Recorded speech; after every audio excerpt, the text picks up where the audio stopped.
Thanks for joining us. It looks like we just can't stop talking about our security strategies in this country and how we need to rejig it. You know, we keep hearing that language, the security architecture. That's a new terminology in our discourse. So today we take a look once again at security matters. In the back of your mind, of course, will be the robbery in Edo State this week. I think it was in Uromi or something, where 5 banks were robbed on the trot. 5 banks. Security operatives gunned down. God rest their souls. A number of policemen have died again in the course of their duty. It's amazing that anybody still wants to be a policeman in this country. And the video that made the rounds on social media stated that the thieves had superior firepower. And that is very worrisome. Would you like to join the police force? I'm already in the police force. Well, to help us look at these security issues, it's my pleasure to welcome here in the studio Mr. Cecil Ezekaibe. Good morning. Thanks for having me, Auntie Alero. Thanks for joining us. Thank you. And joining us virtually all the way from Vancouver in Canada is my dear friend, Pastor Laddie Thompson. Good morning.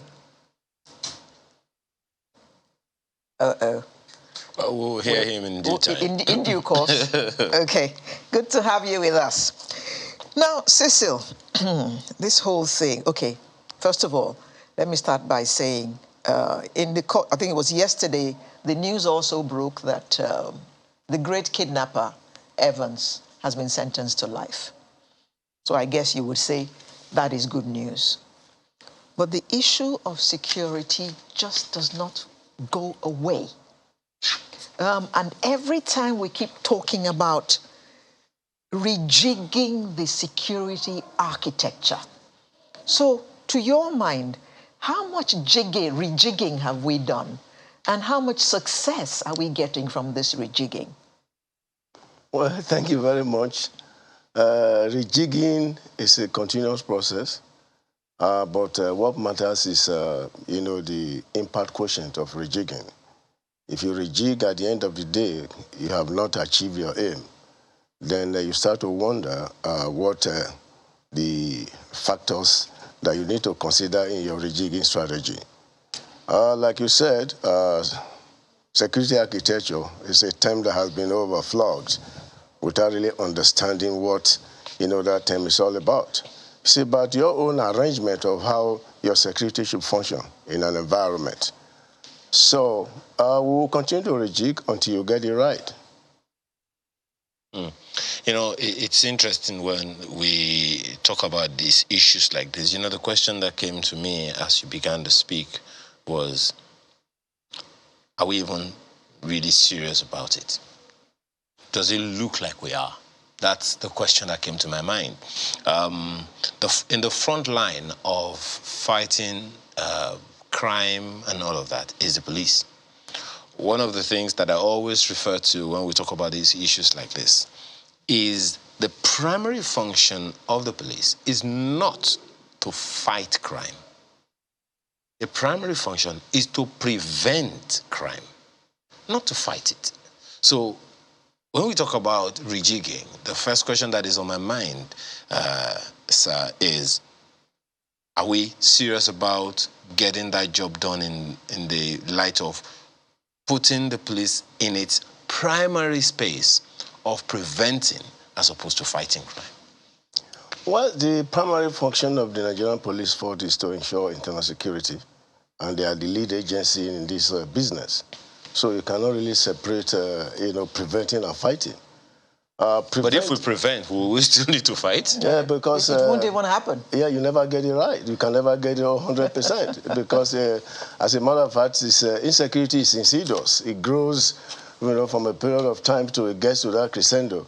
So what actually matters is there's a lacuna in the approach to this fight. And that lacuna is understanding your responsibility, getting the tools to perform what you are supposed to do, and getting the result. It is the exact question that I asked. If they have all they need to get the job done, they will be able to prevent. That's my assumption here. So that's why I asked the question, are we even serious about getting the primary function of preventing, right? Let me ask Pastor Thompson this. I'm pretty sure you want to react to a thing or two that you have said, that you have heard so far.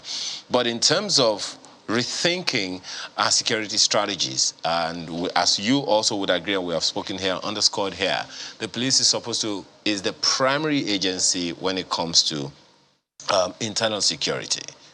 But then, if the few times I've looked at the functions of police, I've seen preventing, coming after fighting, coming before fighting crime. So, in terms of rethinking security strategies, what's your take?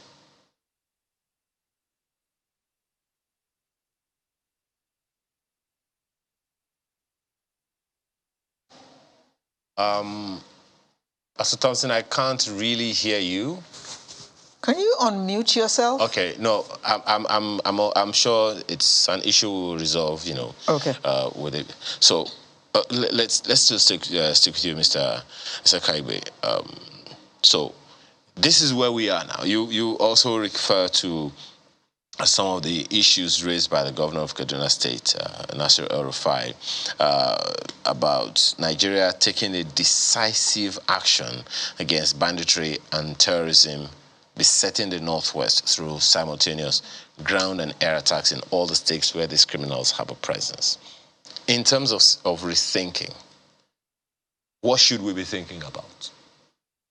You see, the issue is, if you look at the 4 pillars of the United Nations anti-security strategy, the first pillar, which is very, very important, is avoiding the things that will cause insecurity.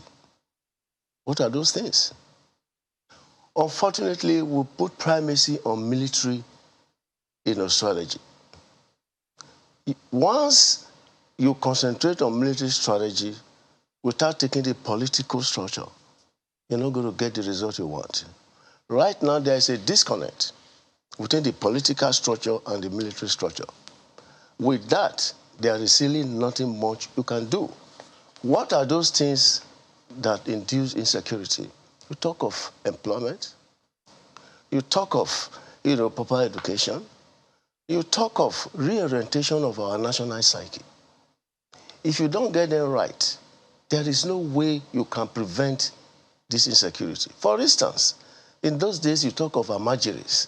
Oh, they line up with plates and carrying food. No, they have grown beyond that pedestal. Everybody is introduced to AK-47. With AK-47, you can have a better meal. You can have more money. So these are the things that lead to all these kind of facets of insecurity that you are getting all over the place. Is this fact lost on government? Well, that is why I say there is a lacuna. It's not lost in government. But you see, like the governor of Kaduna State said, I have always admired his, frankness and, being savvy. To some extent, I know how much he spent on security because I was a consultant at the earlier part of his government. If he spends that money on, providing security for the people, and there is no corresponding, action, from the Nigerian police force, there's going to be a problem. Not that Nigerian police is unwilling. They do not have the tools to do their job. For instance, I'm from Iroa, a nearby town to Uromi, where that incident happened. Yes, and somebody was making a joke that some policemen were running away and all that. Now you ask, do you want to commit suicide? I wonder. You see some group of bandits coming with dynamite, with superior firepower. Then you have maybe AK-47 magazine. I'm not even sure how many rounds in that magazine. You want them to confront these bandits? They're going to commit suicide. Security is not a thing you buy in the shelf. It's a product of planning. And if you fail to plan, you are planning to fail. Yeah, the governor also, the governor of Kaduna State also did say that we couldn't take them on head on, the bandits and, Boko Haram and all that, because of fear of the International Court of Justice. And I'm still trying to wrap my head around that you are fighting bandits in your country, you are fighting insurgents, and you are afraid of the International Court of Justice. Who is going to take you to the International Court of Justice for fighting insecurity in your country, and on what grounds will that happen? I do not know the premise of which is stating that, because in war, there are what they call, protected people. You talk of women, you talk of children, and they are not armed. So when somebody is armed and is coming to harm another person, what protection does the International Court of Justice give that person? What matters most at that time is, we talk of humanitarian consideration. And you talk of, the appropriate use of the required force. If, for example, you have about 4 people, with the AK-47, and you have about 20 policemen able to surround them and all that, the first thing is to disarm them, to depower them. Though you don't, after depowering them and disarming them, you don't go there to pump your submachine gun, to annihilate him forever, when you have already achieved the objective of disarming and depolling them. So the humanitarian consideration element is what I know, but that the International Court of Justice will take you on for protection when the United Nations itself talk of the concept of self-defense in Chapter 53 of the United Nations Convention. So I think there is a misnomer there. There's something wrong in that statement. I still talk about the police, and I'm sure that you are passionate concerning this issue, because if the frontline organization that is supposed to take on these issues is not equipped, is not strong enough, is not positioned, is not funded, is not equipped to do its job, it's like saying we want this insecurity to perpetuate. Is that not so? Yes, if it's garbage in, garbage out, if you do not equip, the infrastructure that you have to perform their job, there is no way you can avoid the spin-off of such things, which is insecurity. It's unfortunate that this agency itself cannot come out to say these are its challenges. Well, this is a problem in our environment. If you are appointed an IGP of police, even if you stay there for one day and you make sure you respect the Constitution and from a mind, you make sure that you do what you are supposed to do, I do not see anything wrong in speaking up to say, I do not have this to do the job you asked me to do. Well, when people talk of appointment security, then you develop cold feet to cry out to government to say, this is what you need to do your job. If crying out to let the government know that you are deficient in this area, I need this to do my job, will cost you your job, why don't you go, with your head high? Do you see that happening in Nigeria? Well, it's going to happen. It's just that Even the way you are laughing tells me that it can happen for real. There are many people who can do that. So many people who can do that. That governor of Kaduna State can do it. He can do it. When he was in BPE, I was still in service at that time. I knew some of the things he did. And he said it has to be like this. Even as Minister of FCT, when he demolished those places that are not planned, he did it. Some people will tell you, if I do this now because one chief is involved, it may cost me my job. We have a lot of Nigerians who can do this. But the thing is, what is the process of getting those Nigerians out to do it? Okay. So if your appointment of people is based on, some things that are lack of standard, then they come and discharge their responsibility with lack of standards. Now, so you security people always say that security is the business of everybody. That's correct. Not just law enforcement. So we have been talking about these security strategies and issues for a long time, for years, since Boko Haram. How much are the people contributing to these strategies which you experts are looking at? And how effective have those things been? Yes, there is a big lacuna there. And the lacuna is the people who will come out to provide information to the security agencies. How protected are they? Once these people have become vulnerable and they know that if they give an information, it will be used against them, they will not come out to give information that you need. But many stations have anonymous numbers where you can phone and say whatever you want to say. So a situation where you are under distress and you call these numbers, nobody picks up. What happens? That's why I talk about national psyche, a reorientation. You call these numbers for 30 minutes, nobody answers you. So what do you do in that circumstance? Well, I called 112 once and it was answered. Good luck. That was happy. And I hope they responded as well after answering. Because suppose he doesn't have fuel to put in the vehicle to come to you. Oh, dear. There are so many instances of people telling you that they don't have fuel to put in their vehicle. You know, you were in the military. Yes. And I was. You were. Once a general, always a general. Isn't that what they say? That's correct. So you are in the military? Yes. Okay.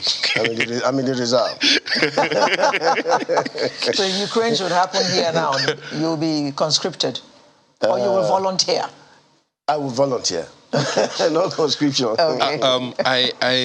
One of the issues that the president has talked about over and over and over and over again, almost deafeningly, so if I can use the term, is the issue of collaboration among the security agencies. And each time we talk about security agencies, General, I'm not just talking about the military and the police.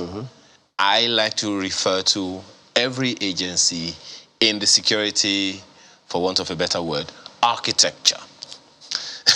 That word again. Exactly. The customs is there, immigration service is there, DSS is there, NIS is there, NDLA is there, even road safety is there. So some of these insecurity issues are imported. And that's where the function of immigration officers, the border team is.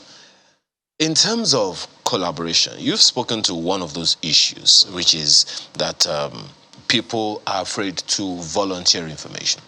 Now, in terms of the insecurity that comes from across the borders, the function of collaboration among the agencies and with the people is there. I don't even know how to put this question, but at least you know the issue that I'm raising here. Yes, interagency cooperation has been a perennial problem in the services. Why is it a problem? And I thought, my apologies, it's a function competition. My apologies, yes, sir. It's a function of, you see, the last appointment of service chiefs, for instance, was very, very, informative and instructive. Because there is a situation where the 3 service chiefs are competing on who becomes the CDS, the Chief of Defense Staff. And a situation where you are supposed to have, an operation cell. If the Army is going to conduct some operations, if the Air Force component is there, and they plan together, when the Army encounters, a problem, calling the Air Force, to come and assist, is not an issue because they were all in the cell together, planning this operation. And the question of saying, oh, you bomb your civilian population or you bomb wrong targets will not be there because you planned together. So once that element is over, it's not there, you cannot get interagency cooperation. Unnecessary rivalry. Now, when the president appointed General Rabo as the CDS, he was not a former chief of army staff. So, you see, these are some very, nice areas of checking this menace and sending the street message that all the competition, the rivalry you are all inculcating because you want to be CDS will not work with me. So now, another thing is, a careful selection of the service chiefs. Lucky Rabo was a theater commander in the Northeast. he was a commander of the Multinational Joint Task Force. The chief of air staff, Isiaka Amao, was the head of operation in the Air Force. At the time, he was in Yola, in the theater. So with these people who have first, and the chief of army staff, before his appointment, was a theater commander. So when you appoint these people who have robust knowledge of the environment they are going to operate, you see, you will have this interagency cooperation you're talking about. Because they all share their experiences, they share their pains, and they share their joy. So the only way to do that interagency cooperation is to send a very strong signal that unhealthy rivalry must stop. And with the current Minister of Defense, I don't think he will tolerate those unhealthy rivalry. That's why I said properly appointing people who have the background, the flair to do their jobs. You said if the message is sent that unhealthy rivalry will not be tolerated, who is the one who is going to send that message? Well, I just mentioned the Minister of Defense that we have now will not tolerate that interagency rivalry. Has he made it clear? He's made it clear. Because, for instance, when they were going to visit the mission area, he made sure he went with all of them. Well, it's also interesting when you began by talking about intra-agency rivalry. It's interesting. And I say that because, I mean, if within the military circle itself we're having this, in a way it sounds like the message is trickling down the ranks. If, I don't know, forgive me if I murder the terms. No. So, God forbid that is happening in the police, in the DSS, in the other agencies of government. Cohesion is going to be a problem. You see, Ayo, the security agencies are part and parcel of the Nigerian society. So some of these, petty things, are bound to occur. But the level at which they occur and the deterrent nature of the act will play a long role. The intra-rivalry, I do not... Well, it may happen, but for me, from my experience in the military, I do not think that intra-rivalry, really has a big role to play, unless the commander, is a commander who listens to rumor, who listens to gossip, and all that. Because for me, as a commander, if you come to tell me something about Alero, before you finish, I'm calling Alero, please come here. Please, can you tell me what you were just telling me right away? By the time you start scratching your head and saying, as a matter of fact, I know you are lying. But if you tell me, yes, I said, Alero did this and that, straight to her face, you will, next time, that person will not come to you and tell you some craps. So, you see, when you see commanders listening to gossips, rumors, and stories that are not confirmed, then some of those things will rear their heads. General, how serious, I'm sorry, Alero, how serious is this issue that you're talking about now? How seriously does it impact on the entire security architecture? You mean interagency cooperation? Yes, or a lack of it. Yes, it is the bedrock of effective functions, because that is why it is called armed forces. It comprises of 3 arms. You have the Army, the Navy, and the Air Force. And that is why, operations, they have what they call joint operations, because this jointness, affords you what they call a holistic approach. Everybody bringing their background and experiences to bear. So the lack of it will definitely impair, effective functioning of an outfit. But if you have it, you have, you record a lot of successes in your operation. Because when I need Air Force support, and I have it as when I need it, I'll be able to neutralize my target. If I need the Army, after a group reconnaissance, and I told you that in this area, with these coordinates, these are some problems here, I need an effective, counter, and we're able to do it together. When the success of a military operation is not dependent on one person or one service. If they go it well, they say Nigerian Armed Forces have done well. If they don't do it well, they won't say, oh, Navy failed also. It's the Nigerian Armed Forces. So that is why it's incumbent on all of them, to imbibe and cultivate and actually swallow it, the interagency cooperation. Okay, let's talk about another aspect of our insecurity, the aspect of kidnapping. I'm sure you're aware that this last Christmas, a lot of people did not travel home like they normally would for the simple reason that they did not believe that they would arrive safely at their destinations for reasons of, well, should I say for obvious reasons. So how much are we achieving in that area?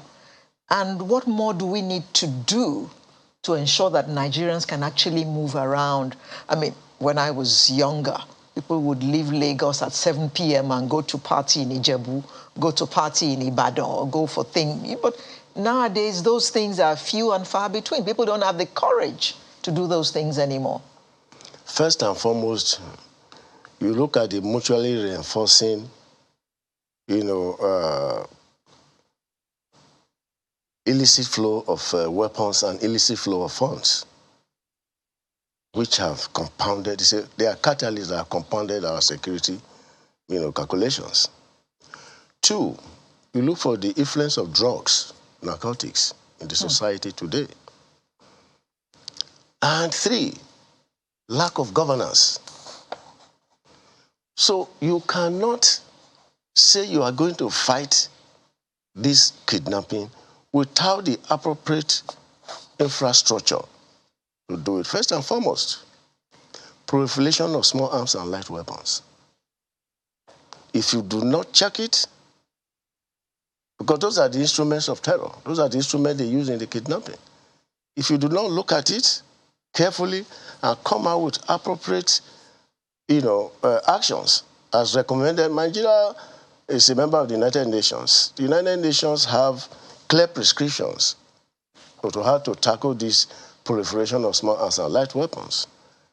And I know that even the ECOWAS, where we're a member, they also have such an instrument where you have what they say National Commission, that will arrest these small arms and light weapons. A land that has just been established, but where it is located is another issue. Then number two, the influence of drugs on our youth, if on anybody. Once you are on drugs, you do not care about another person. So the rifle becomes a guitar. And that is the instrument of terrorism. Now you talk of lack of governance, failure of governance, that lead to so many ungoverned places where these people hold sway. If the primary purpose of government in these states is security and welfare of the citizenry, and the absence of it is a sure catalyst to these issues. Now you also talk of response to this kidnapping and all that. And we'll come again to the issue of appropriate weapons and equipment. In Uromi, for instance, when the armed robbers came, they first of all went to the police to send a signal. They attacked the police and killed some policemen. God. What does that tell you? We are here for business. And they went into the banks. Look, we have a lot of things that we must do. Failure of intelligence is crucial. When you don't have intelligence, you cannot plan for any operation. When the intelligence is absent, you are just doing blind flying. So, if we had intelligence, that is why, coming back to your axiom, security is everybody's business. Right now, in Edo Central, Eastern Division, that is where I come from, we are midwifing and a vigilante structure. This vigilante structure, bearing in mind their limitations of not allowing them to carry weapons and so on and so forth. But what we are trying to achieve is to provide intelligence to the security agencies to do their job. Well, General, my apologies. Let me see if we can reach Pastor Ladi Thompson now. He's been on the wings for a while. So, Pastor Thompson, you've definitely been listening, almost with bated breath, if I can dare say, to be a part of this conversation. Sincere apologies that we had to keep you waiting. We needed to dust up some things. I don't even know where to begin to question you about some of these things, but perhaps to at least even start with the fact that the police is supposed to be the number one. You've heard General speak to some of these issues. You have any reactions to begin with? I don't think, first of all, it's a pleasure to see you and my sister there.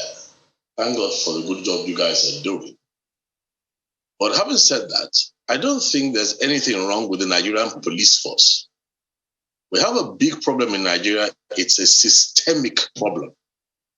The policemen are out there doing their best, but don't forget that there's a maxim that says that everything rises and falls with leadership.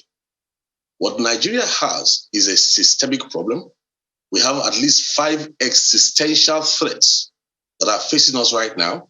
And like you said, there is a degree of architecture of thought that Nigeria has to rise to if we intend to survive in the months and the years ahead.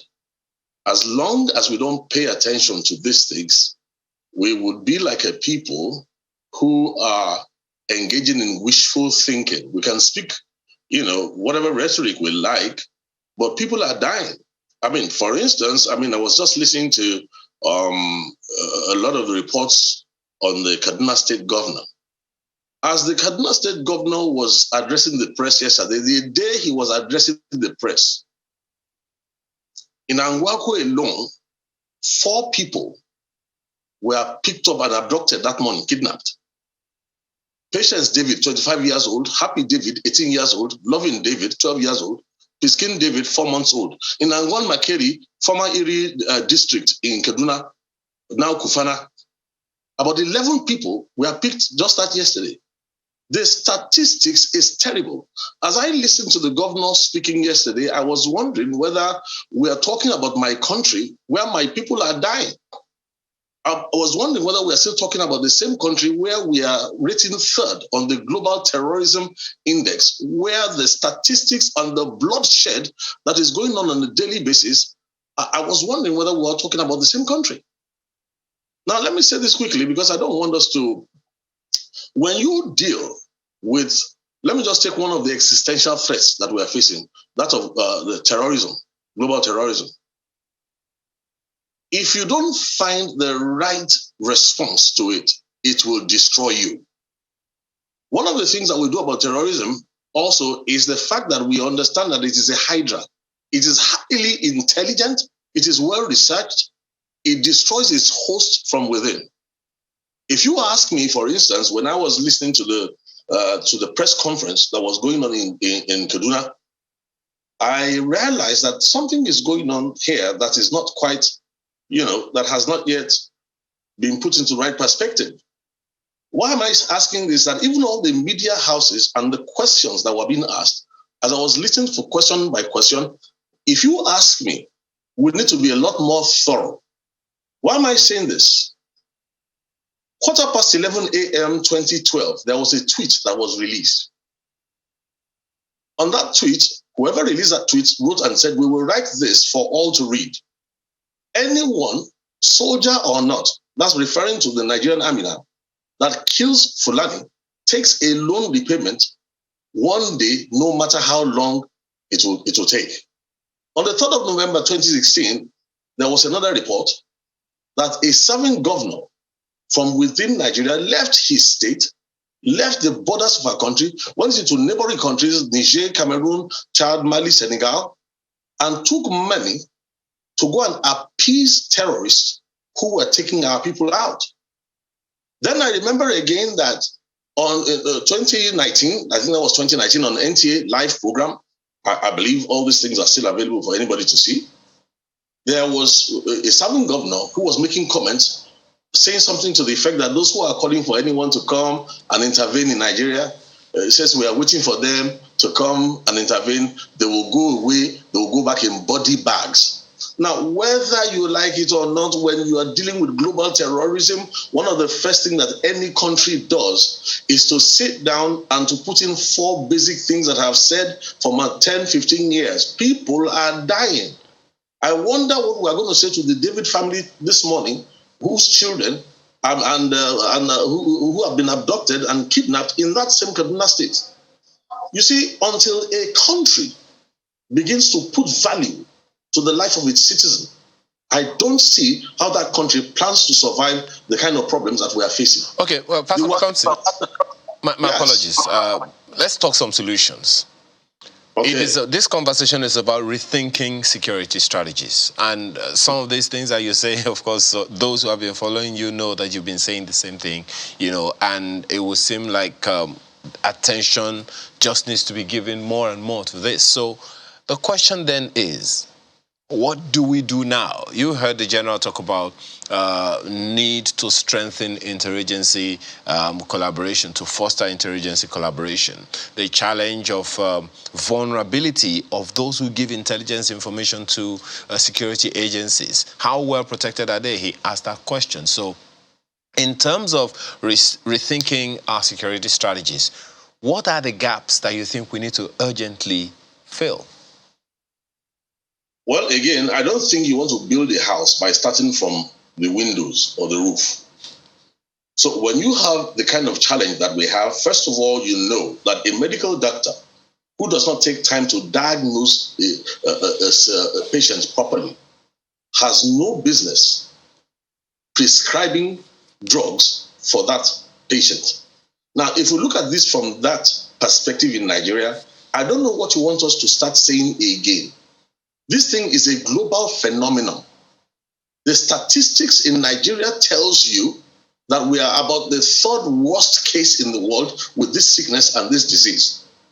Are we forgetting that apart from this problem, we also have 4 other at least existential threats? So what am I trying to point out to you right now is this, is that there's no need to reinvent the wheel, and I'm not going to repeat the things I've said on channels television for more than 10, 15 years.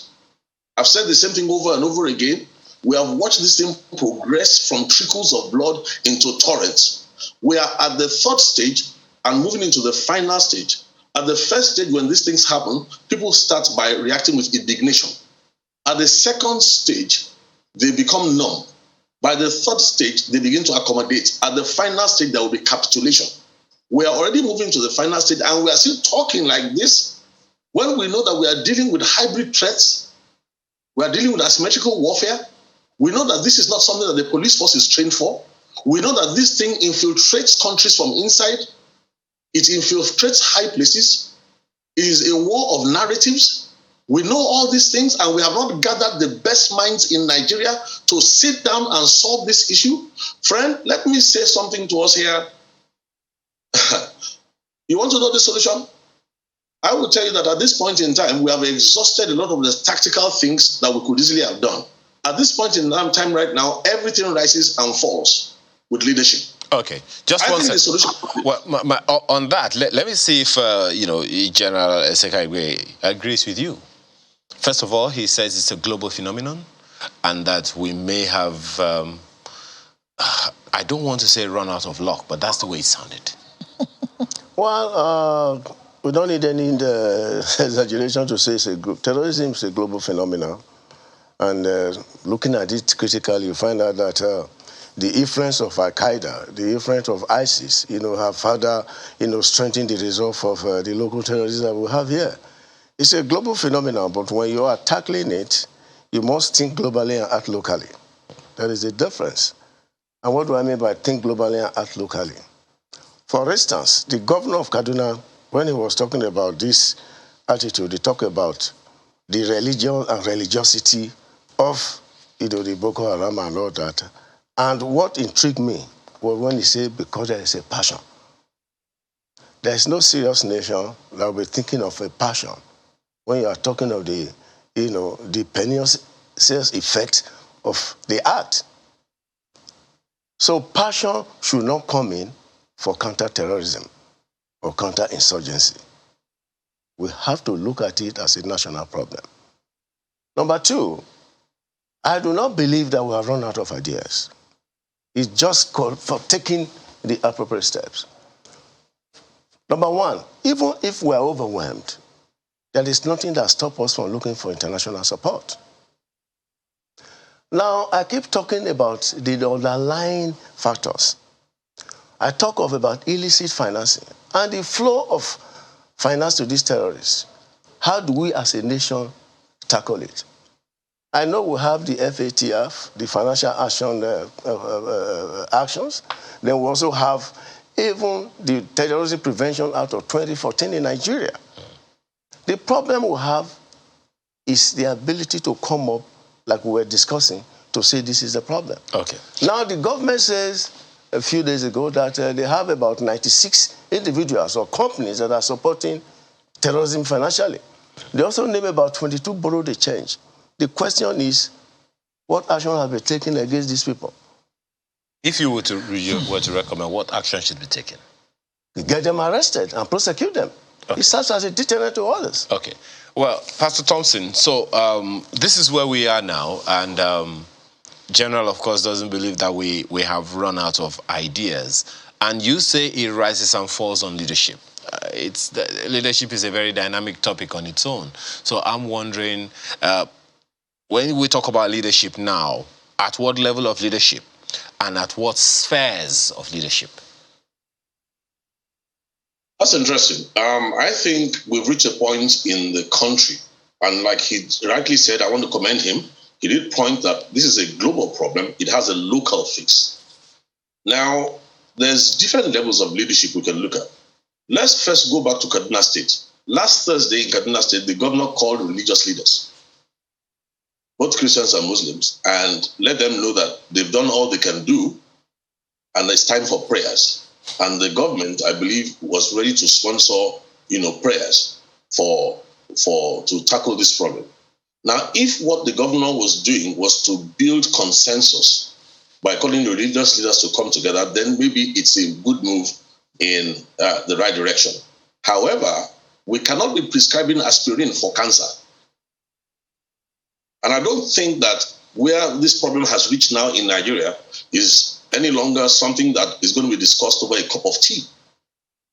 We have allowed this thing to progress. It's like a sickness that medical doctors could diagnose, they could foretell, they could see. We have allowed it to get to a point. Right now, if you ask me, there's going to be a change of baton of leadership in Nigeria coming up soon. The only window that is ready for us right now is to up the ante by making sure that whoever collects the baton of leadership must not only have the courage, must have the savvy, must have the understanding to be able to tackle this problem, or we can, kiss this nation, our beloved nation, goodbye. What am I saying is this. We need more leaders in politics. We don't need any more politicians in leadership. To solve this problem, you must look beyond the next election. Politicians look for the next election. Leaders look into the generations to come. Politicians don't really have principles. They will say anything, they will do anything, they will hold court and make deals, they will sacrifice a lot. But real leaders think into generations, realizing what the effect will be on the nation. So I think as a nation right now, we need to look into the issue of leadership, since everything rises and falls with leadership. And I'm going to say to you that since independence, we have had what we call a fractured leadership selection challenge. And what has happened is that Nigeria was put together in a way by engineers, social engineers who understood us, who believe that we are emotive, we are intuitive, we are unscientific and incapable of critical thought. Now, because they believe this about us, they set us a puzzle, and this is how many years after independence? And we still haven't cracked the code as to how to elect the very best in Nigeria. We're not talking about a compromise. I'm sorry, I'm going to have to cut you short. And I also apologize that we could not take you from the beginning of the program because we had some technical issues. Pastor Laddie Thompson, a security consultant who joined us via Zoom from Vancouver. And we also had General Cecil Isekaigbe, also a security expert who joined us in our studio in Lagos. Sorry we couldn't take more about this topic, but this is by far not the end of this conversation. Absolutely. It is still ongoing because we are faced with security issues every day. Thank you very much. Thank you, madam. Sunrise will return in just a moment with another interesting conversation. Please join us.